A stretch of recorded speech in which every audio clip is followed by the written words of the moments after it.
کیوں یہ ضرورت پیش آئی؟ دیکھیے اس کی ٹائمنگ بڑی اہم ہے. ٹائمنگ اس کی یہ ہے کہ نون لیگ اس وقت حکومت بنانے جا رہی ہے، حکومت بنانا چاہتی ہے، جس کے لیے انہوں نے شہباز شریف کو آگے کیا، نواز شریف کو پیچھے کیا.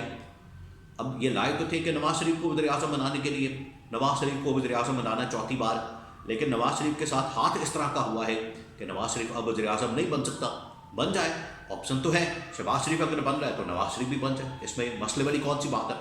لیکن نہ صرف اس الیکشن کے اوپر عدم اعتماد کیا ہے نواز شریف نے، اور انہوں نے اس الیکشن کو ایکسیپٹ نہیں کیا، اس وجہ سے وہ وزیر اعظم نہیں بن رہے. یہ پہلا عدم اعتماد اپنی پارٹی ہی ان کے اوپر کر رہی ہے، اپنی پارٹی ہی، یہ ایک قسم کا عدم اعتماد ہے الیکشن کے اوپر.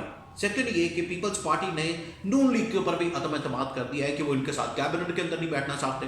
تو یہ آپس میں ہی ان کے جو اختلافات ہیں وہ سامنے آ رہے ہیں. اب نون لیگ کو پتا ہے کہ ہم تو اس میں فارغ ہو جائیں گے، ہمارا اوپر برڈن آ جانا ہے، ذمہ داری آ جانی ہے، اختیارات ہمارے پاس ہونے کوئی نہیں، اور نہ کوئی پیسہ ہونا ہے، نہ کوئی اختیار ہونا ہے، الٹا ہمارے اوپر ذمہ داری پڑ جانی ہے. اور جو آئی ایم ایف سے ڈیل ہونی ہے، اس کے بعد جو یہاں پر مہنگائی، بے روزگاری اور غربت کا جو طوفان آنا ہے، اس کی وجہ سے عوام نے ہمیں رگڑا دینا ہے، عوام نے ہمارے اوپر چڑھائی کر دینی ہے، عوام نے جو ہے وہ چیخوں پکار کی وجہ سے ہمارے اوپر جو ہے وہ لان تان کرنی ہے. اب ان کو یہ نظر آ رہا ہے، ان کو یہ پتہ ہے.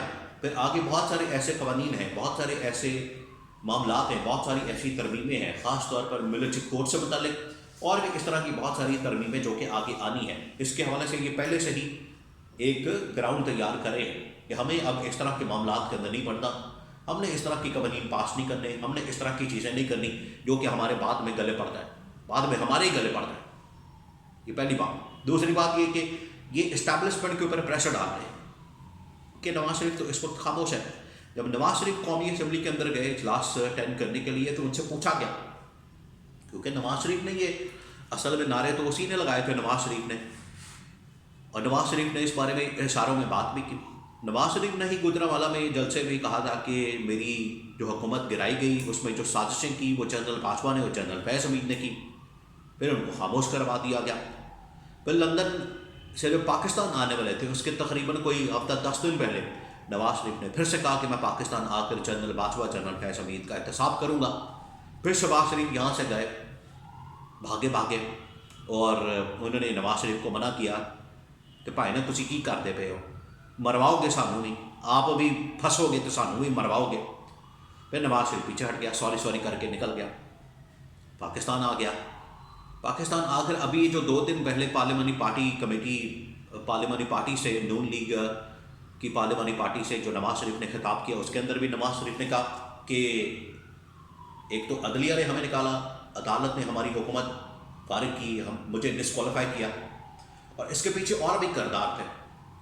اب انہوں نے صرف یہی جملہ، اور بھی کردار تھے، ان کی وجہ سے ہماری حکومت ختم ہوئی. تو وہ جو اور کردار تھے وہ کون ہیں؟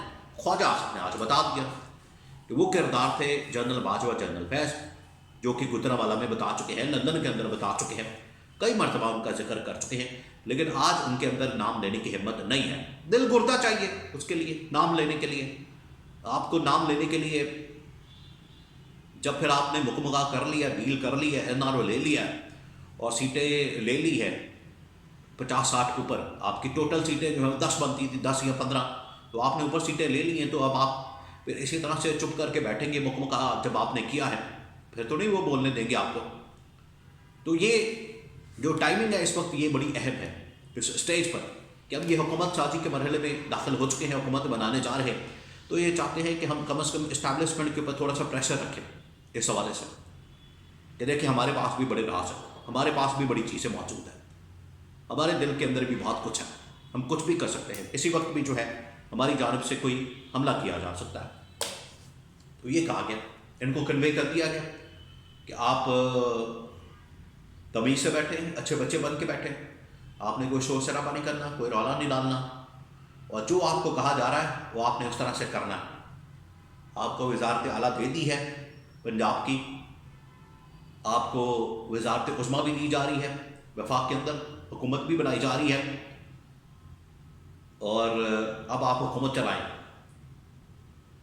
تو اب یہ جو آپ کی کہانیاں ہیں ادھر ادھر کی، دائیں بائیں کی، یہ سب چھوڑیں. اس وجہ سے یہ ہلکے پھلکے راستے نکالتے ہیں. خواجہ آصف نے یہ بات کی ہے. لیکن عمران خان نے ان سب کا الٹا پہیہ گما دیا. یہ اب جو مرضی کر لیں، کیونکہ عمران خان کے پاس جو عوامی سپورٹ، حمایت اور طاقت موجود ہے. عمران خان اب ان کو بتائے گا کہ اپوزیشن کیا ہوتی ہے. اب یہ کر کے دکھائیں. حکومت کے اندر تو آ گئے ہیں، حکومت چلا کے دکھائیں، ملک کو چلا کے دکھائیں اور عوام کے مسائل حل کر کے دکھائیں. اگر تو مسائل حل کر دیں گے تو بڑی اچھی بات ہے، سارے ان کے ساتھ ہیں. لیکن اگر حل نہیں کرتے، مہنگائی بے روزگاری میں اضافہ کرتے ہیں، تو پھر عمران خان کا اور چہرہ جو ہے پھر ان کے سامنے ہوگا.